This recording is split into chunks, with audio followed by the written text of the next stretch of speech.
اب لہجہ بدلا اس کا. کون ہو تم؟ کہنے لگی مجبوری ہے بتا نہیں سکتی. تو کہا میں اجنبی کو بیٹی کیسے دوں؟ کہنے لگی سنو میں عمر کی بیوی ہوں، عبداللہ کی ماں ہوں. کہنے لگی کون عمر؟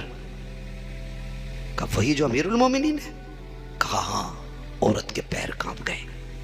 کہا عمر کی بیوی میرے گھر؟ کہا صرف میں نہیں آئی، عمر بھی آیا کھڑا ہے. کہا کہاں ہے؟ کہا وہ باہر ہے. جب عورت باہر نکلی تو کیا دیکھتے ہیں؟ حضرت عمر دیوار سے لگے اور ہاتھ اٹھے اور رو کے کہنے اللہ آج عمر کو خالی نہ لوٹانا. آدھی دنیا کا مالک رو رہا ہے، کہہ رہا مالک آج خالی نہ لوٹانا. عمر بڑی امیدیں لے کے آیا کہ اے اللہ آج عمر کی جھولی کو خالی نہ رکھنا، مالک آج یہ بیٹی عمر کی جھولی میں ڈال دے. اللہ اکبر. جب عورت نے اتنا سنا کہ کانپ گئی، اس نے کہا عمر اگر یہ بات ہے، اگر اس درد سے بیٹی لینے آئے ہو تو جاؤ، آج سے یہ بیٹی تمہاری ہو گئی ہے. دور آپ کے سامنے ہے، حالات آپ کے سامنے ہیں. آج اصلاح معاشرہ کانفرنس اکثر ہوتی ہے، ہمیں لوگ بلاتے ہیں، لیکن بات سمجھ میں نہیں آتی ہے کہ اصلاح معاشرہ کانفرنس بہت ہو رہی ہیں اور تقریریں بھی بہت کی جاتی ہیں، لیکن ہماری قوم بس جوں کہ تو ہی نظر آتی ہے. نہ ساون سوکھے نہ بھادو ہرے، یہ ہماری قوم کا معاملہ ہے. آپ سے ایک بات کہہ دوں، یہ جو محفلیں سجتی ہیں نا اور اتنی محنتیں کر کے جو یہ جلسہ کیا جاتا ہے، اس جلسے کی عمر کوئی 8 دن نہیں ہے، 5 دن نہیں ہے، 3 دن نہیں ہے. یہ جلسے کی عمر اتنی ہی ہے جتنے دن سے اس جلسے کی تاریخ مقرر کی گئی ہے. پیر تھک جاتے ہیں جلسہ کرانے والے، پیر تھک جاتے ہیں جلسہ کرانے والوں کے. بھائی نے ابھی کہا کہ بیٹی کی شادی کرنا آسان ہے لیکن جلسہ کرنا مشکل ہوتا ہے. تو اس کو صرف لذت کا اور منورنجن کا سبب نہ بنائیں. یہاں ہمیں مونڈ نہیں بنانا ہے، خدا توفیق دے گا تو تقدیر بنا کے جائیں گے انشاءاللہ. تیار ہیں نا سارے لوگ؟ ذرا کہہ دیں یا رسول اللہ. یہ ہے دامن یہ ہے گریباں، آؤ کوئی کام کریں، موسم کا منہ تکتے رہنا کام نہیں دیوانوں کا. عزیزان ملت اسلامیہ، قرآن پاک کا صاف اعلان ہے لَقَدْ كَانَ لَكُمْ فِي رَسُولِ اللَّهِ أُسْوَةٌ حَسَنَةٌ. میرے محبوب کی زندگی آپ کے لیے نمونہ حیات ہے. یعنی قرآن یہ ذہن دے رہا ہے ماں کے گود سے لے کر کے قبر تک ایک ایک لمحے کے گزارنے کا طریقہ مصطفیٰ کی زندگی میں میسر ہے. حضور کی زندگی میں سب کچھ ہے. یہ الگ بات ہے، ہماری کم نصیبی ہے کہ آج ہم مغربی تہذیب کی طرف چل دیے گئے. ہم نے یہی سمجھا ہے کہ جتنا ہم انگریزوں کی نقل کریں گے اتنے ہی زیادہ کامیاب سمجھے جائیں گے. ہم نے یہ ذہن میں بٹھا لیا ہے کہ جن بیٹیوں کے سروں پہ دوپٹے ہوتے ہیں وہ دور جاہلیت کی فکر والی بچیاں ہوتی ہیں، اور جن بیٹیوں کے سروں سے دوپٹے اتر جاتے ہیں وہ جدید فکر کی بچیاں ہوتی ہیں. میں کہتا ہوں کہ وہ اندھیرا ہی بھلا تھا کہ قدم راہ پہ تھے، روشنی لائی ہے منزل سے بہت دور ہمیں. ہم جسے ترقی کا نام دیتے ہیں حقیقت میں وہ ہماری تباہی کا راستہ ہے.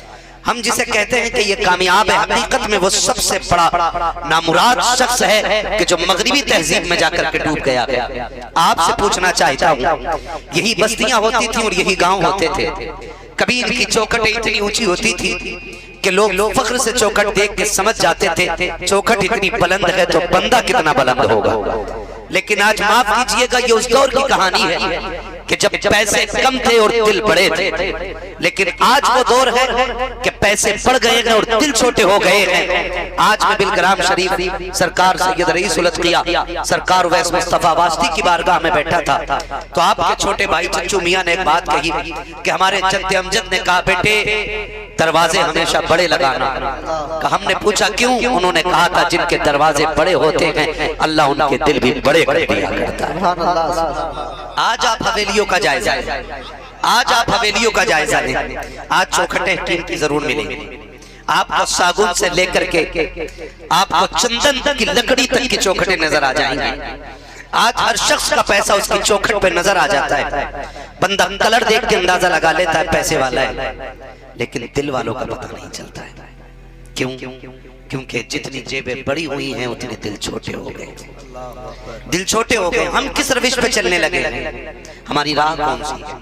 میں بہت تیزی سے اپنی بات سمجھانا چاہتا ہوں۔ میں جانتا ہوں کہ ایک ہی آواز بار بار کانوں سے ٹکراتی ہے نا تو پھر وہی پلٹ کے باہر آنے لگ جاتی ہے۔ کافی دیر سے آپ اس ساؤنڈ کے سامنے بیٹھے ہیں، میں سمجھ سکتا ہوں آپ مجھے کتنا برداشت کر سکتے ہیں۔ توجہ ہے نا سارے لوگوں کی؟ میں نے پہلے کہہ دیا میری بات دل پہ لکھنے کے قابل ہو تو لکھ لیجئے گا ورنہ واپس کر جائیے گا۔ میں نے کہا دل تنگ ہو گئے ہیں۔ آج ہر بندے کی یہی شکایت ہے۔ سید صاحب قبلہ کی بارگاہ میں آ کے کہتے ہیں حضور برکت نہیں ہو رہی، حضور پیسہ نہیں رک رہا ہے، کیا کریں محنت بہت کرتے ہیں لیکن حساب چھوڑتے مہینے میں 0 رہتا ہے۔ میں پوچھنا چاہتا ہوں اگر صرف ڈوریوں سے دولت اکٹھی ہوتی نا تو پھر کوئی مزدور کھیتی میں مزدوری کرنے نہیں جاتا۔ اگر صرف تعویذات سے امیر بندہ ہو جاتا تو پھر اللہ کبھی یہ شکم نہ لگاتا۔ اگر صرف دعاؤں کے ذریعے بندے امیر ہو جاتے نا تو پھر ضرورت نہیں تھی کسی مزدور کو 50 اینٹیں لے کے چوتھی منزل پر چڑھنے کی۔ امام شیخ سعدی شیرازی رحمت اللہ تعالی علیہ فرماتے ہیں 2 چیزیں ہیں، ایک ہے دعا اور ایک ہے محنت۔ کتنی ہوگی؟ یاد کر لیں، ایک ہے دعا اور ایک محنت۔ ایک زور سے بولیں، ایک دعا اور ایک محنت۔ شیخ سعدی فرماتے ہیں کہ بندہ صرف دعا پہ بھروسہ کرے تو کہتے ہیں وہ بے وقوف ہے، محنت نہ کرے صرف دعا کرے کہتے ہیں بے وقوف ہے، اور دعا نہ کرے صرف محنت کرے تو کہتے ہیں وہ گھمنڈی ہے۔ فرماتے ہیں کہ پہلے محنت کرو پھر بزرگوں سے دعائیں لو، تم محنت سے آگے بڑھو، جو کمی رہ جائے گی وہ بزرگوں کی دعاؤں کے ذریعے آگے آ جائے گی۔ لیکن آج ہم جاننا چاہتے ہیں، صرف ایک بات میں آپ سے کہوں گا، یہ تمام تر ذمہ دار علماء اکرام بیٹھے ہیں، انہی کی محنتیں ہوتی ہیں۔ اصل کیا ہے کہ ہم لوگ نا بہت بڑی جبہ و دستار کو سمجھتے ہیں کہ یہ دین کا سب سے بڑا ذمہ دار ہے۔ میں مراد آباد سے آیا ہوں تو شاید آپ کی نظر میں ہوگا کہ بھائی اس نے بڑا دین کا کام کیا ہوگا، لیکن میں بتا دوں صحیح بات یہ ہے کہ جو خدمت علاقے کے اندر مکتب میں الف سے لے کے یا تک پڑھانے والا بندہ کرتا ہے نا، وہ دور حدیث کو پڑھانے والے طلبہ کو پڑھانے والا محنت نہیں کرتا ہے۔ اس کی وجہ یہ ہے کہ جو اتنی بڑی جماعت میرے سامنے بیٹھی ہے نا، یہ کسی دارالعلوم میں پڑھ کے نہیں آئے ہیں، انہیں کسی جامعہ نے تعلیم نہیں دی۔ آج جو سروں پہ ٹوپیاں ہیں یہ کسی مکتب کی دین ہے، آج جو چہروں پہ داڑیاں ہیں یہ کسی مکتب کی دین ہے، آج جو اگر نمازوں کا طریقہ یاد ہے یہ بنیادی مدارس سے ہوتے ہیں، انہی کی محنتوں کا نتیجہ ہوتا ہے۔ آج جو ہمارے بچوں کو کلمہ درست یاد ہوتے ہیں یہ اسی مکتب کی کہانی ہوتی ہے، جن کو بیٹھ کر کے ناظر خاں سنبھالے کرتے ہیں۔ آپ سے بس اتنا کہنا چاہتا ہوں، ہم نے ناظر خاں کی عزت نہیں کی ہے، میں تو پورے چیلنج کے ساتھ کہتا ہوں، نیچے سے لے کر کے منبر تک اور حضور ہجائیہ سے لے کر کے مسند افتاء تک بیٹھنے والا بندہ اپنے ابتدائی استاد کی عزت کیا کرے۔ میں جانتا ہوں اس نے یسرنا القرآن پڑھایا ہے، اس نے ناظرہ پڑھایا ہے، پھر تو نے کسی ادارے میں جا کر کے حضور کی حدیثوں کو پڑھا ہے، قرآن کی تفسیر کو پڑھا ہے، لیکن یاد رکھ اگر بنیاد کمزور ہوتی ہے تو عمارتیں نہیں بنا کرتی ہے، اگر عمارت ہوتی ہے تو بنیاد کی مضبوطی ہوتی ہے، اگر بنیاد مضبوط ہے تو کسی بڑے کی وجہ سے نہیں، انہی چھوٹوں کی وجہ سے عمارتیں مضبوط ہوا۔ نعرہ تکبیر، نعرہ رسالت، پیغام انسانیت کانفرنس، نعرہ تکبیر، نعرہ رسالت۔ برا نہ مانیے گا، میں بھی کسی جامعہ میں پڑھا ہوں، میں نے بھی یونیورسٹی میں تعلیم حاصل کی ہے، لیکن سچ بتانا ہمیں کلمے کب یاد کرا دیے جاتے ہیں، سچ بتانا ہمیں کلمے کب یاد کرا دیے جاتے ہیں، ہمیں کلمے تب یاد کرا دیے جاتے ہیں جب ہمیں رشتہ داروں کے نام تک یاد نہیں ہوتے۔ غلط کام ہے بولو، اور یہی کلمے بڑھاپے تک یاد رہتے ہیں سرکار، یہی کلمے بڑھاپے تک یاد رہتے ہیں۔ ہمیں یاد نہیں کہ اعدادیہ سے لے کے تخصص تک کسی کتاب میں کلمے پڑھائے گئے، کہاں پڑھائے گئے؟ وہی جسے ملا جی کہہ کے ذلیل کیا گیا، وہی جسے چندہ خور کہہ کے ذلیل کیا گیا، وہی جسے حافظ جی کہہ کے پیچھے دھکیل دیا گیا، وہی جس کو صرف میت پر اذان تک رکھا گیا، وہی جس کو صرف فاتحہ خوانی تک رکھا گیا، اس نے وہ دولت عطا کی ہے جو قبر تک کام آ رہی ہے، اور قبر تک نہیں بلکہ حشر تک کام آ رہی ہے۔ خدا کی قسم آج بھی اگر بچوں سے پوچھو کہ نماز جنازہ کا طریقہ کس نے پڑھایا تو کسی شیخ الحدیث کا نام نہیں لیتا, کسی محدث کا نام نہیں لیتا, کسی مفسر کا نام نہیں لیتا. وہی 50 سال پرانے کسی مکتب میں بیٹھ کر کے چشمہ لگا کر کے پڑھانے والے ایک غریب مولوی کا نام لے کے کہتا ہے وہ تھے, اللہ ان کی قبر پر رحمت نازل کرے, جنہوں نے کلمے یاد کرائے تھے. اس لیے میں کہتا ہوں شیخ الحدیث کی عزت کرو حق ہے اس کا, لیکن اس سے پہلے ایک مکتب میں پڑھانے والے حافظ کی عزت کیا.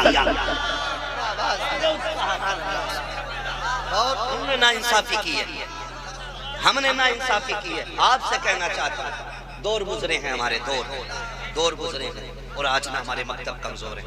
آپ جانتے ہو اب کتنی باتیں ہم سوشل میڈیا کی وجہ سے کھل کے نہیں کہہ سکتے, لیکن حضور کی امت بڑی ہوشیار امت ہے.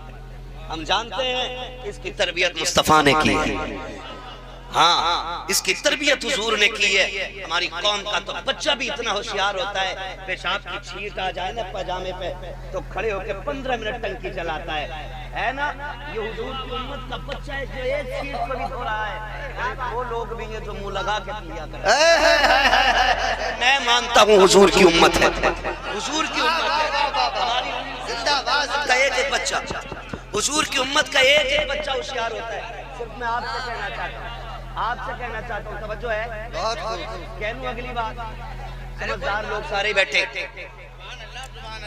کوئی بات نہیں, مسئلہ نعرے کا نہیں, بس بات سمجھ لیں. یہ بڑی بات میری زندگی کا سب سے بڑا نعرہ ہو جائے گا اگر لوگ میری بات سمجھ لیں. خالی جو میں سمجھانا چاہ رہا ہوں ہے توجہ سارے لوگوں کی, ذرا کہیں یا رسول اللہ, یا رسول اللہ, اور زور سے.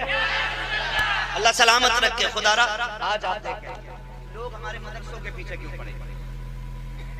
ایک سوال, مدرسوں کے پیچھے کیوں پڑے؟ حالانکہ اوید عمارتیں تو بے شمار ہے ہندوستان ہے نا. جانتے ہو دنیا نے ریسرچ کی ہے کہ اس قوم کو اگر زندہ رکھا ہے تو انہی مدرسوں نے زندہ رکھا ہے. جنہیں تم زکوٰۃ کا اڈا کہتے ہو نا, جنہیں تم خیرات کھانے والا کہتے ہو, دشمن کو تمہارے کروڑ پتی بگڑیل امیروں سے خطرہ نہیں جتنا ایک جوڑی میں 8 دن گزارنے والے مدرسے میں پڑھانے والے سے خطرہ ہے. دنیا جانتی ہے اگر یہ رہیں گے تو پھر قوم مردہ نہیں ہوگی. اب تیری ذمہ داری بنتی ہے دنیا گرانے پہ آئے تو اٹھانے پہ لگ جا. خدا کی قسم یہ گراتے گراتے تھک جائیں گے, ہم بناتے بناتے نہیں تھک سکتے. زندہ باد, زندہ باد. خالی جلسوں میں ناچ لینے سے کام نہیں چلے گا, خالی کود کے نعرے لگانے سے کام نہیں چلے گا. اب زمینی استر پہ کام کرنا پڑے گا, مضبوط کرنا پڑے گا اپنے اداروں کو, ورنہ کوئی تمہارے جنازے پڑھانے والا نصیب نہیں ہوگا. رہ جائیں گے رکھے ہوئے جنازے. کتنے تانے دیتے ہم لوگ, معاف کیجئے گا. ہم کہتے ہیں کہ جی اللہ ہمارے بیٹے کو حافظ بنا دے, دعا کر دو, ہاتھ رکھ دو. ہمارے ہاتھ رکھنے سے اگر حافظ جی بن جاتا نا تو ہمارے محلے میں سارے ہی حافظ جی ہوتے. کچھ تو شرم کرو یار. یاد رکھیں فرمایا گیا جو علماء کی عزت نہیں کرتا نا اللہ اس کی نسلوں سے علم اٹھا لیتا ہے.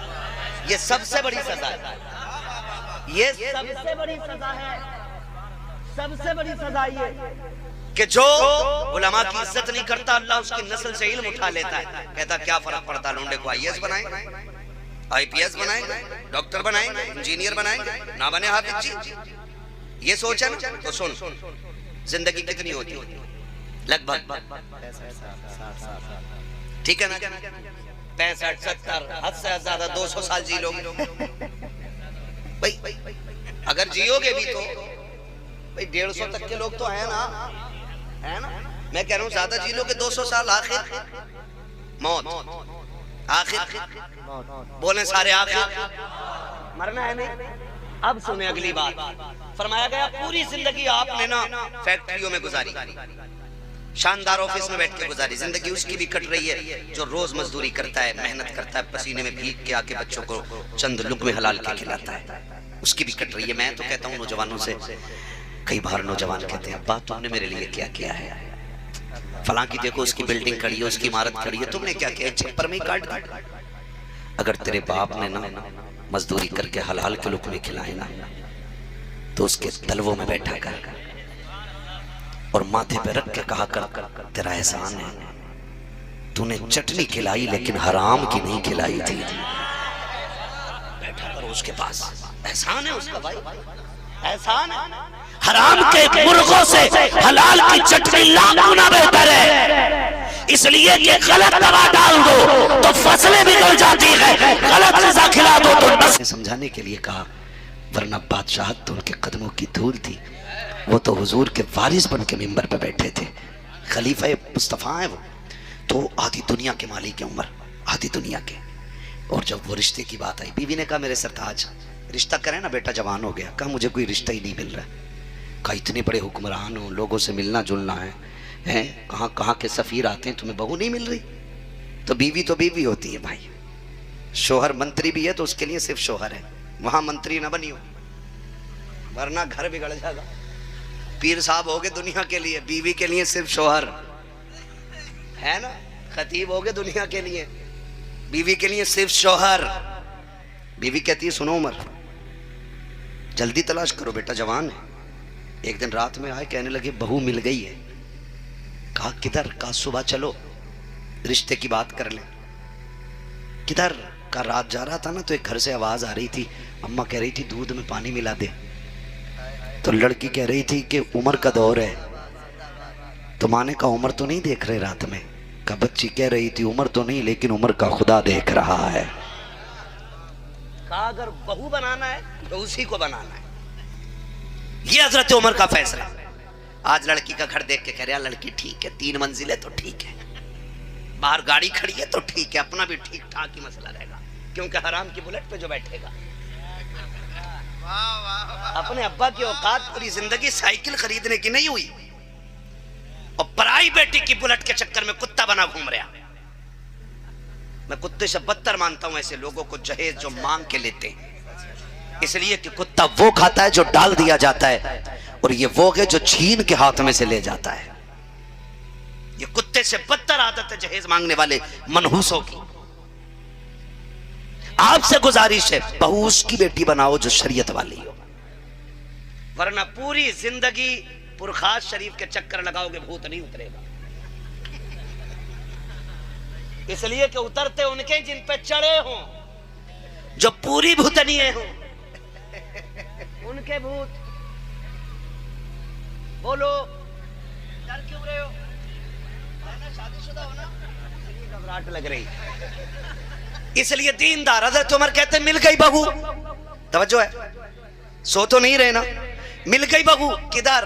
کا چلو اب رشتہ مانگنے کا طریقہ. توجہ حضرت بس تھوڑی سی دیر, رشتہ مانگنے کا طریقہ دیکھیں آپ. بیوی سے کہہ رہے ہیں سنو بتانا مت, خلیفہ کی بیوی ہوں, بچی یتیم ہے, عورت بیوہ ہے, خلیفہ کا نام نہ لینا, کہیں گھبرا کے رشتے کو منع نہ کر دے.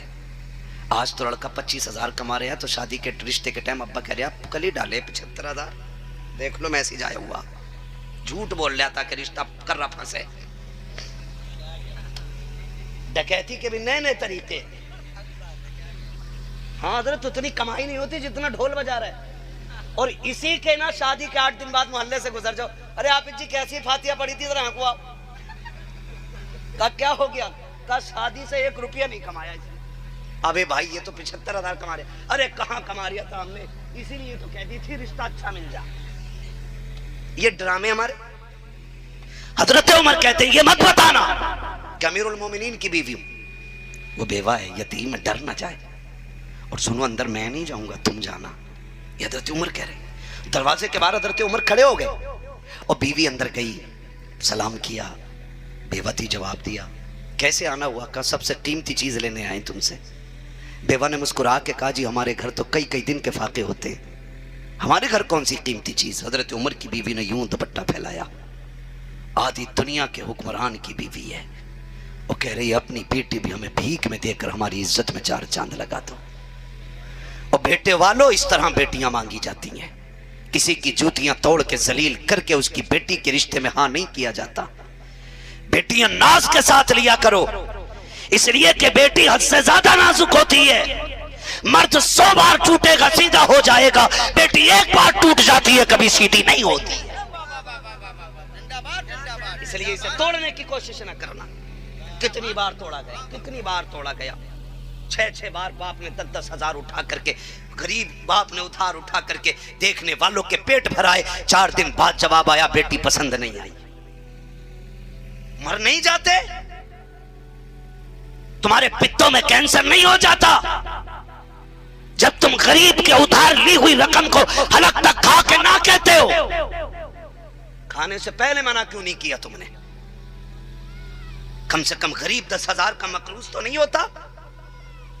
بیٹی والا بیٹی پال لگا کے اور اس سے بڑی محنت کیا کرے گا وہ؟ لیکن کتے بن کے جاتے ہیں نمک کا پانی پی کے، چائے سے پیٹ نہیں بھرا، ناشتے سے نہیں بھرا، بریانی بن گئی، کہہ رہا لسی اور پلوا دو، لاسٹ میں کہہ رہا بہو کے ہاتھ کی اور چائے پینی ہے، حرام کی ہے؟ اس سے پوچھ جس کے دروازے پہ 4 بیٹی آ گئے، اس کے بال وقت سے پہلے سفید ہو گئے۔ اگر تیری وجہ سے کوئی بیٹی کا باپ رویا نا، اس وقت تک تجھے جنت نہیں ملے گی جب تک ایک آنسو کی قیمت تجھ سے نہیں لے لی جائے گی۔ جا جتنی بڑی خانقاہ میں جا کے ہاتھ میں ہاتھ دے دے۔ حقوق العباد کا مسئلہ اتنا سخت ہے کہ تمہارا پیر تو کیا کسی کا پیر بچانے والا نصیب نہیں ہوگا۔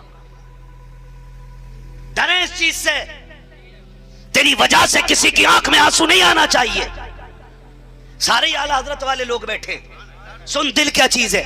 اعلیٰ حضرت کی بارگاہ میں خادم تھا، کھانا لے کے آتا تھا، وہ کھانا اس دن لیٹ لے کے آیا۔ اعلیٰ حضرت ٹھہرے پٹھان، نام کے پٹھان نہیں شان کے پٹھان ہیں، اور ان کی پٹھانی شاعری سے جھلکتی ہے، کل کے رضا کے خنجر خونخوار برقبار، آدھا سے کہہ دو خیر منائے نہ شر کریں، یہ پٹھانی جھلکتی ہے۔ بچہ کھانا لیٹ لے کے آیا، چھوٹا بچہ تھا، آپ نے تھپڑ مار دیا، تھپڑ مار رہی تھا، وقت کے امام کو خیال آیا غلط مار دیا، اپنی غرض سے تھپڑ مار دیا، آپ نے کھانا نہیں کھایا۔ جانتے ہو آپ نے نا بارگاہ میں آپ کے شاگرد بیٹھے ہوئے کہنے لگے جلدی کرو اس بچے کو ڈھونڈ کے لاؤ۔ کہا کیوں؟ کہا جب تک اس سے معافی نہیں مانگ لیتا احمد رضا کے دل کو قرار نہیں آئے گا۔ آج تو معاف کیجئے گا، اگر طاقتور کمزور کے تھپڑ مار دے تو کہتا چلو بھائی ہم اپنا تھپڑ واپس لے رہے، معافی بھی ایسے مانگ رہے آئیے، جبکہ تھپڑ کا بدلہ تھپڑ ہے، اور ایسے ہی پنچ ہوتے ہیں دلال۔ فیصلہ تیری حق میں جا کر ڈرے مت، تو بیٹھ جا کے ڈرو۔ اگر اللہ نے تمہیں اس لائق بنایا کہ تم فیصلے کرو تو پھر انصاف کرنا، ورنہ اللہ کی ترازو میں کوئی ڈنڈی مارنے والا نہیں ہے، وہاں ایک بال تول دیا جائے گا، کوئی بچانے والا نہیں ہوگا۔ اس لیے لمٹ میں رہ کے فیصلے کرنا۔ اعلیٰ حضرت نے کہا جلدی کرو، تلاش کرو، پوری رات تلاش کیا، بچہ نہیں ملا۔ پھر جب سحری کا وقت ہوا نا، وہ بچہ پھر کھانا لے کے آیا۔ آپ نے کہا بیٹے کہاں تھے؟ کہا جی میں مسجد میں جا کے سو گیا تھا۔ جانتے ہو آپ گھٹنوں پہ آ گئے، کہنے لگے معاف کر دے۔ اس نے کہا حضور میں آپ کا خادم ہوں، معافی مانگ رہے؟ رو دیے، کہنے لگے احمد رضا رب کی بارگاہ میں کیا جواب دے گا؟ تو کہہ رہا نا میں آقا ہوں، تو خادم ہے۔ فرمانے لگے یار معاف کر دے۔ بچہ رونے لگ گیا، کہا حضور اتنی بڑی بات مجھ سے کہہ رہے ہیں آپ نے فرمایا معاف کر ورنہ میں کھانا نہیں کھاؤں گا۔ اس نے کہا سحری کا وقت ختم ہو جائے گا، لاؤ معاف کر دے۔ اس نے کہا جب آپ کو میں نے معاف کیا۔ اس نے کہا ایسے نہیں، جیسے تھپڑ میں نے مارا تھا ویسے میرے تھپڑ مار۔ یہ چیز ہوتی ہے، جیسے میں نے تھپڑ مارا تھا ویسے میرے تھپڑ مار۔ تو جب بچے نے تھپڑ مارا تب اعلیٰ حضرت کو تسلی ملی۔ آج ہم کدھر کھڑے؟ آج ہم کہاں کھڑے؟ آج معافی مانگ رہے ہم؟ حقوق العباد کا مسئلہ بڑا سخت ہے۔ اعلیٰ حضرت کوئی منطقی آدمی نہیں تھے، صرف میرا امام وہ ہے جو 156 علوم پہ مہارت تامہ رکھتا تھا۔ آج تک تحقیق چل رہی ہے، ہاں جو صحیح سے حضرت نہیں ہے انہیں اعلیٰ حضرت پہ اعتراض ہے بس، ورنہ اعلیٰ حضرت کے در کی مٹی چاٹنے والا یہ بندہ ان کو کتا بنا دے گا 3 منٹ کے اندر۔ اعلیٰ حضرت بڑی چیز ہے، بڑی چیز ہے۔ آج تک تاج الشریعہ کا لوگوں کو اندازہ نہیں ہوا تو بریلی کے احمد رضا کا اندازہ کون لگا سکتا ہے؟ سیدھی سی بات ہے، سارے بریلی والے لوگ ہیں۔ دلوں کا خیال رکھو، میرے امام نے رکھا ہے، دلوں کا خیال رکھو۔ کسی کی بیٹی کی آنکھ میں آنسو تمہاری وجہ سے نہیں آنا چاہیے۔ جانتے ہو رشتے کی بات چل رہی تھی، سرکار عمر فاروق اعظم بیوی اندر گئیں، کہا اپنی بیٹی دے دو، رو دی۔ اس نے کہا جی بیوہ ضرور ہوں لیکن اتنی بھی گئی گزری نہیں ہوں کہ میں لڑکے کا اور لڑکے کے باپ کا پتہ نہ پوچھوں۔ کون ہو تم؟ ماں تو ہوں، بیوی تو ہوں، ماں ہوں، ہو کون؟ اب لہجہ بدلا اس کا، کون ہو تم؟ کہنے لگی مجبوری ہے، بتا نہیں سکتی۔ تو کہا میں اجنبی کو بیٹی کیسے دوں؟ کہنے لگی سنو میں عمر کی بیوی ہوں، عبداللہ کی ماں ہوں۔ کہنے لگی کون عمر؟ کہا وہی جو امیر المومنین ہے۔ کہا ہاں۔ عورت کے پیر کانپ گئے۔ کہا عمر کی بیوی میرے گھر؟ کہا صرف میں نہیں آئی، عمر بھی آیا کھڑا ہے۔ کہا کہاں ہے؟ کہا وہ باہر ہے۔ جب عورت باہر نکلی تو کیا دیکھتے ہیں؟ حضرت عمر دیوار سے لگے اور ہاتھ اٹھے اور رو کے کہنے اللہ آج عمر کو خالی نہ لوٹانا۔ آدھی دنیا کا مالک رو رہا ہے، کہہ رہا مالک آج خالی نہ لوٹانا۔ عمر بڑی امیدیں لے کے آیا کہ اے اللہ آج عمر کی جھولی کو خالی نہ رکھنا، مالک آج یہ بیٹی عمر کی جھولی میں ڈال دے۔ اللہ اکبر۔ جب عورت نے اتنا سنا کہ کانپ گئی، اس نے کہا عمر اگر یہ بات ہے، اگر اس درد سے بیٹی لینے آئے ہو تو جاؤ، آج سے یہ بیٹی تمہاری ہو گئی ہے۔ آؤ میں تمہیں بتانا چاہتا ہوں بہو کو کس طرح رکھا جاتا ہے۔ بیٹی یتیم ہے، حضرت عمر بہو بنا کے لائے ہیں۔ لانے کے بعد جیسے گھر میں قدم رکھا ہے، آپ فرماتے ہیں بیٹی بتا تیرا باپ کون ہے؟ کہا چچا میرا کوئی باپ ہی نہیں ہے، میں تو کئی زمانے سے یتیم ہوں، ایک زمانہ ہو گیا ہے، میں نے کسی کو باپ ہی نہیں کہا ہے۔ کہا میں کون ہوں؟ کہا آپ رشتے میں چچا لگتے ہو۔ حضرت عمر نے ہاتھ رکھا سر پہ، کہا بیٹی آج کے بعد چچا نہ کہنا، جب بھی کہنا مجھے باپ کہہ کے آواز دینا، تو میری بیٹی ہے، میں تیرا باپ ہوں۔ اللہ اکبر۔ تاریخ گواہ ہے، بچی کی چیخیں نکل جاتی ہے، کہتی ذرا ایک بات اور بتا دو، تم مجھے بہو بنا کے کیوں لائے ہو؟ حضرت عمر نے کہا بیٹی ایک بات تو بتا دے، جب وہ دودھ کا مسئلہ تھا تو نے ماں سے کیا کہا تھا؟ بچی نے پوری بات دہرائی اور دہرا کے کہا تھا آخر میں نے کہا تھا امی عمر نہیں دیکھ رہا تو کیا ہوا، عمر کا خدا تو دیکھ رہا ہے۔ کہا بس اسی بات پہ میں نے تجھے گھر کی بہو بنایا ہے۔ کہا ڈیوٹی کیا ہے؟ کہا ڈیوٹی یہ ہے بیٹی عمر روز عدالت میں جاتا ہے، روز فیصلے کرتا ہے۔ کہا جب میں گھر سے چلوں میرا کندھا پکڑنا اور کہنا ابا فیصلے سچ کے ساتھ کرنا، خدا دیکھ رہا ہے۔ نعرہ تکبیر، نعرہ رسالت، پیغام انسانیت کانفرنس، تعلیمات مصطفیٰ، فیضان حضور شیخ میر رحمت اللہ علیہ، عرس شیخ میر رحمت اللہ علیہ۔ خدا را رشتے کریں تو بہو ایسی تلاش کریں کہ جو شریعت والی ہو، دین والی ہو، جو خدا سے نہیں ڈرتی وہ سسر سے ڈرے گی؟ بولو، جسے قبر کا ڈر نہیں وہ حویلی میں ڈرے گی؟ بولو نہیں نا۔ پھر وہ لاؤ جو رب سے بھی ڈرتی ہو، قبر سے بھی ڈرتی ہو، پھر تم دیکھنا قدم اس کے آئیں گے، کرم مدینے والے کا ہونا شروع ہو جائے گا۔ سارے لوگوں سے گزارش ہے، آخری بات اور کہہ لوں، اور یہ بات میں 2 منٹ میں سمیٹنے کی کوشش کروں گا۔ یہ ہو گئی رشتے، میں نے سارے بات کر لی، باپ میاں بیوی، یہ ہو گئی باتیں، بہو سسر ساس کا رشتہ، ساس بہو کا رشتہ، باپ بیٹے کا رشتہ، بیٹے باپ کا رشتہ، آخری بات بھائی بھائی کا رشتہ۔ ایک بات کہہ جاؤں، کبھی دولت کے لیے اپنوں کو مت چھوڑنا۔ آخری بات ہے میری، دولت کے لیے اپنوں کو مت چھوڑنا، اس لیے کہ دولت محنت سے ملتی ہے اور اپنے نصیبوں سے ملا کرتے ہیں۔ کبھی بھائی بھائی کے خلاف کھڑے مت ہونا پیسے کے لیے، دولت کے لیے اپنوں کا گلا کاٹنے کی کوشش مت کرنا، اس لیے کہ دولت تو ہر عزت اور ذلیل کے پاس ہوتی ہے، لیکن بھائی خوش نصیبوں کے پاس ہوتے ہیں۔ رشتے وہ ہیں جنہیں دولت سے نہیں خریدا جا سکتا۔ لوگ کہہ دیتے ہیں نا ارے ابا چچا نہیں آئے دعوت میں، تو کہہ رہے ارے جیب میں رکھتا ہوں جیسا تیرا چچا، 100 روپے پھینکوں گا بھی 10 لوگ ہوں گے بھی ٹیبلوں کے دائیں بائیں۔ یہ تیور ہوتے ہیں ہمارے، پیسہ اگر ہے نا یہ تیور ہوتے ہیں۔ قسم کھا کے بتاؤ، جس دن جگر کی ضرورت پڑ گئی نا، جس دن کڈنی کی ضرورت پڑ گئی، جس دن آنکھ دینی پڑ گئی نا، تو ساری دولت لے کے گھومنا، کوئی دینے کے لیے نہیں ملے گا۔ اگر زندگی بچانے کوئی آئے گا تو تیرا اپنا سگا بھائی ہوگا۔ اس لیے ان رشتوں کی قدر کرنا۔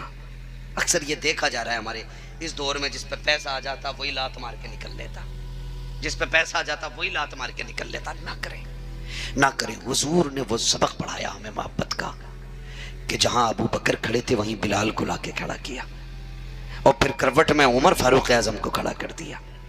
یہ محبتیں حضور نے سکھائیں اور ایسی سکھائیں حضور نے محبتیں. آج بیگے کے لیے لڑ جاتے ہیں, 10-10 ہزار کے لیے مرنے کی باتیں کرتے ہیں. ایک جنگ ختم ہوئی, حضور کے صحابہ زخمی ہیں, اکٹھے کیے گئے تو پیاس لگی تھی, 7 لیٹیں زخمی, 7 صحابہ زخمی لیٹیں, پانی کی ضرورت پڑ گئی. حضور بارگاہ صحابی حاضر ہوئے, آقا کچھ ملے گا, بڑی پیاس لگی ہے, زخمی پڑے. حضور کے پاس ایک پیالہ تھا, فرمایا جاؤ لے جاؤ. جب لے کے پہلے کے پاس گئے کہ لے پانی پی لے, اس نے کروٹ والے کو دیکھا, اس کا گلا کٹا. اس نے کہا یہ پانی مجھے نہیں, میرے بھائی کو پلا دو, لگتا ہے یہ مجھ سے زیادہ پیاسا ہوگا. جس کے گلے پہ زخم تھا اس نے کروٹ والے کو دیکھا کہ اس کا جگر کٹا ہوا, وہ کہتا نہیں یہ پانی مجھے نہیں, اس کو دے دو, اس کا جگر کٹا ہوا ہے, یہ مجھ سے زیادہ حقدار ہے. آگے والے پہ پہنچا, اس کا پیٹ چاک ہے, کہا نہیں میں ٹھیک ہوں, اس والے کو پلا دو. ایک کر کے سب میں پانی گھوم گیا لیکن کسی نے نہیں پیا. پھر وہ پیالہ جب آخری پہ پہنچا, اس نے کہا ہم سب ٹھیک ہے, یہ پیالہ ہمارے نبی تک پہنچا دیا جائے. پھر پلٹ کے حضور تک آیا, آقا کریم تک پیالہ آ گیا, سرکار کوئی پیتا ہی نہیں ہے. تو سرکار نے کیا کیا, فرمایا چلو ہم چلتے ہیں. آ کے دیکھا 7 شہید ہو گئے تھے, لیکن کسی نے ایک گھوٹ اس لیے نہیں پیا تھا کہیں مجھ سے زیادہ حقدار میرا بھائی نہ ہو. آپ سے کہنا چاہتا ہوں خدا را, ٹکوں کے لیے اپنوں کے خلاف کھڑے مت ہونا, ایک دوسرے کے خلاف دیواریں کھڑی مت کرنا. میں پوچھنا چاہتا ہوں, کل جب ہم چھوٹے تھے ایک دوسرے کے لیے دوسروں سے لڑ جایا کرتے تھے, ایک دوسرے پہ کوئی ہاتھ اٹھا دے تو ہم اس کا گریبان پکڑ لیتے, میرے بھائی پہ ہاتھ کیسے اٹھا دیا. آج بھی تو یہی بھائی ہے, آج بھی تو یہ چھوٹا ہے, آج بھی تو یہ بڑا ہے. آج کہاں گئی محبت ہے؟ تو بزرگوں نے کہا ہے یہ دل ہے دل, اس میں یا دولت رہ سکتی ہے یا محبت رہ سکتی ہے. جب بچپن ہوتا ہے تو اس میں دولت نہیں ہوتی, اس لیے محبت ہوتی ہے, اور جب بڑے ہو جاتے ہیں اس میں دولت آتی ہے, محبتیں نکل جاتی ہیں. آپ سے کہتا ہوں دولت جیب میں رکھو, محبتیں دل میں رکھا کر. پھر دیکھنا دولت کا مزہ اور ہوگا اور رشتوں کا مزہ اور ہوگا. کریں گے انشاءاللہ, وعدہ کرتے ہیں انشاءاللہ. بھائیوں کو معاف کریں گے, جو کسی سے روٹھا ہے راضی کریں گے, وعدہ کریں انشاءاللہ. ہاں کچھ لوگ بالکل نہیں بول رہے, مت بولو, قیامت میں پتہ چلے گا. اپنا کچھ نہیں, ہمیں تو یہ ہے کہ تمہارا کام پہنچانا, عمل کرانا ہمارا کام نہیں. عمل وہ کرے گا جسے رب توفیق دے گا. ٹھیک ہے نا جی, معاف کریں. محبوب علیہ السلام فرماتے ہیں جو روٹے ہوئے بھائی کو پہلے سلام کر دیتا اللہ اس کے سارے گناہ معاف فرما دیتا ہے. یہ تو پکا ہی ہے نا, مرنے کے بعد تیجا ہوگا. بولو ہوگا تیجا, 40واں ہوگا, خبر ملے گی, کوئی گارنٹی نہیں ہے. دھوکے میں ہی ہو. وہ چنے پڑنے والے چنے ایسے ڈال دیا, کہہ رہا گیہوں کتنے ہوئے, یہ بخشوائیں گے. غلط نہیں کہہ رہا ہوں, یہ خلوص ہے ہمارے لیے ایک دوسرے کا. چنوں میں باتیں گچولتے ہیں بیٹھ کے, پہلی بات تو آتا ہی نہیں, اور آتا بھی ہے تو کلمہ درست نہیں پڑھتے. ساری ڈیوٹی چنے والوں پہ نہ رکھو, کچھ اپنے ہاتھ سے بھی کر چلو. نہ ہوئے چنے, نہ ملی لاش کسی کو, نہ ہوا کندھا میسر, نہ پتہ چلا ہمارے مرنے نہ مرنے کا. 20 سال بعد راز کھلا کہ وہ مر گیا تھا 20 سال پہلے, تو تیجا کدھر ہوا؟ چنے کب ہوئے؟ نہ, دھوکے میں نہ رہو. قسمت ہے, مستحب ہے, موقع مل گیا تو ہو جائے گا. نصیب ہے, اگر مٹی مل گئی تو لوگ قبر پہ بھی مٹی دے دیں گے, ورنہ یہ بھی لازم نہیں ہے کہ تمہیں مٹی مل جائے. حادثے تو جسم کے چھیچڑے بکھیڑ دیتے ہیں. آج یہ کنڈیشن ہے بھائی, کچھ خود بھی کر کے چلو, ایک دوسرے کو منا لو, ایک دوسرے کو راضی کر لو. چند لمحوں کی زندگی ہے, پتہ نہیں کب کس کی سانسیں بند ہو جائیں, کس سے روٹ کے جاؤ گے, کس کا دل دکھا کے جاؤ گے. راضی کر کے مرو اور دنیا سے معافی مانگ کے دنیا سے جاؤ. خدا کی قسم نہ پڑے کوئی اذان قبر پہ, نہ ہوتی جا 40واں, اللہ کے رسول کے غلام ہو کے مرو. پھر کفن تمہارا کہے گا لہد میں عشق رخ شہ کے داغ لے کے چلے, اندھیری رات سنی تھی چراغ لے کے چلے. تیرے غلاموں کا نقش قدم ہے راہ خدا, وہ کیا بھٹک سکے جو یہ سراغ لے کے چلے. ایسی زندگی گزار کے, یہی وجہ ہے جو حضور کا ہو جاتا پھر مرنے سے پہلے وہ اعلان کر جاتا ہے اختر قادری خلد میں چل دیا, خلد وہاں ہے ہر ایک قادری کے لیے. کریں گے انشاءاللہ جیتے جی تیاریاں, سارے وعدہ کرتے ہیں انشاءاللہ. اللہ ہم سب کو موت کی تیاری کرنے کی توفیق عطا فرمائے. وہ سب سے بڑا ہوشیار ہے جو موت کی تیاری کر لے, اور وہ سب سے بڑا بے وقوف ہے کہ جو اے سیوں میں اور گاڑیوں میں زندگی گزار دے اور موت کی جسے یاد نہ آئے. وہ سب سے بڑا بے وقوف ہے. پیسے گنتے گنتے بڈھا ہو گیا لیکن نیکی گننے کا ٹائم نہیں ملا. نہیں ملا. پتہ ہے نا بیٹا کھڑے ہو کے کہہ دے گا میرے ابا کا کسی پہ کوئی حق ہو تو معاف کر دینا. اللہ کہتا منہ بند کر لے, اب تیرے بولنے سے کچھ نہیں ہوگا. اس نے جو غریبوں کو ستایا تھا اب اسے حساب دینے کا وقت آ گیا. اب اس سے میں حساب لوں گا. اس قبر کو انتظار تھا, اس کے کیڑے بیٹھے منہ پھیلائے ہوئے. تو کون ہوتا معاف کرنے والا؟ اس نے چوک میں جس کے تھپڑ مارا تھا اس کا حساب تجھ سے نہیں, اس سے لیا جائے گا. جس کی یہ زمین فالتو جوت کے آیا اس کا حساب تو نہیں, یہ دے گا, یہ دے گا. او خدارا خود تیاری کرو. اور بیویوں سے کہنا چاہوں گا, بہن بیٹیوں سے کہنا چاہوں گا, مرنے کے بعد شوہر کے کپڑے نوچنے سے کچھ نہیں ہوگا. وہ جی معاف کر جاؤ, معاف کر جاؤ. وہ مر گیا, کام ختم ہے. اس کے جیتے جی اس سے معافی مانگ لو, اسے راضی کر لو. اور ایسی زندگی گزار کے جاؤ کہ تو قبر میں بعد میں پہنچے. قبر روشن کرنے کے لیے نبی کی بیٹی فاطمہ پہلے آ جائے. ہاں, بعد میں لپٹ کے روتی ہیں, اس کو مردے اور حلال کرتی ہیں. پہلے ہی معافی مانگ لو. اور آپ سے بھی گزارش ہے, آپ بھی ایک دوسرے کو پہلے معاف کر دیں. گارنٹی ہے کوئی زندگی کی بھائی. میں کل نہ دیکھ سکوں کچھ پتہ ہے, آپ کل نہ دیکھ سکیں کچھ پتہ ہے. یہ جو مزار بنا ہے نا, مزار کیا نام ہے, شیخ میر شاہ رحمۃ اللہ تعالی. اے بھئی ٹینشن ہے کوئی؟ لگ رہا مسئلہ خراب ہے. میں ابھی معافی مانگنے جا رہا ہوگا, کیا پتہ ایک دم دل بدل گیا. توجہ ہے نا, شاہ میر رحمۃ اللہ تعالی جو مزار میں لیٹے نا, ان لوگوں کے مزار یوں ہی نہیں بن گئے. پوری زندگی سے جہاد کرتے ہیں, نفس مارتے ہیں, گالیاں کھائی ہیں, پھر بھی دعائیں دی ہیں, ایک دوسرے پہ پیار بانٹا ہے. تب جا کے اللہ نے یہ مقام دیا ہے کہ یہ قبر کے نیچے بیٹھے ہیں اور مخلوق ان کی قبر کے دائیں بائیں ہجوم لگائے بیٹھی ہے. یہ کیا ہے؟ یہ صرف اللہ کے ہونے کا مطلب ہے. تم رب کے ہو جاؤ, کائنات تمہاری جھولی میں ڈال دی جائے گی. خدا را بدلے اپنے رویے. فرمایا گیا لقد کان لکم فی رسول اللہ اسوۃ حسنہ, میرے محبوب کی زندگی آپ کے لیے بہترین نمونہ ہے. حضور کے کردار کو اپنائیے گا, ان کی زندگی کو اپنانے کی کوشش کریں, پھر دیکھیں زندگی کتنی آسان ہو جاتی ہے. کتنی ساری چیزیں اپنے سر لے کے نہ بیٹھیے, یہ مجھے کرنا, یہ مجھے کرنا. تجھے کچھ بھی نہیں کرنا, تجھے قبر کی تیاری کرنی ہے بس. ہونا وہی ہے جو اللہ چاہتا ہے. بولو ہوگا وہی جو, سارے اپنے رب کا نام لے, ہوگا وہی جو, ہوگا وہی جو اللہ چاہے گا. ہمارا کام صرف دعا کرنا ہے, باقی کرنا کچھ نہیں ہے. دعا کرنا اور اپنی قبر کی تیاری کرنی ہے. اور میں سمجھتا ہوں جب حضور کا بیٹا محفل میں بیٹھا ہو تو محفلیں اتنی بابرکت ہوں, اور پھر رب سے جنت نہ مانگی جائے تو میں سمجھتا ہوں محفل میں آنے کا حق ادا نہیں ہوگا. یہ تو جی ہم نے نہ, کچھ ہمارے شاعروں نے دماغ خراب کر دیا, اپنی جنت اپنے پاس رکھ لے, ہمیں نہیں چاہیے تیری جنت. اور شرم کر. حضور فرماتے ہیں جب ہاتھ اٹھے تو اللہ سے جنت مانگا کرو. یہ حضور نے فرمایا. اور امت کی جنت کے لیے سرکار ساری رات اٹھتے تھے تاکہ امت کو جنت مل جائے. امت ہی کہہ رہے نہیں چاہیے جنت, پھر کدھر جانے کا بھائی, نہیں چاہیے.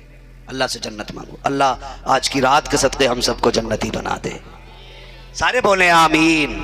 اللہ ہمارے ماں باپ کو جنتی بنا دے. اللہ ہمارے بہن بھائیوں کو جنتی بنا دے. اللہ ہمارے پیر خانے کو جنتی بنا دے. اللہ ہمارے جتنے محسن ہیں ان کو جنتی بنا دے.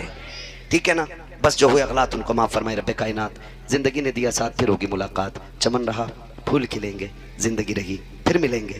مسافر ہیں ہم بھی, مسافر ہو تم بھی, کسی موڑ پر پھر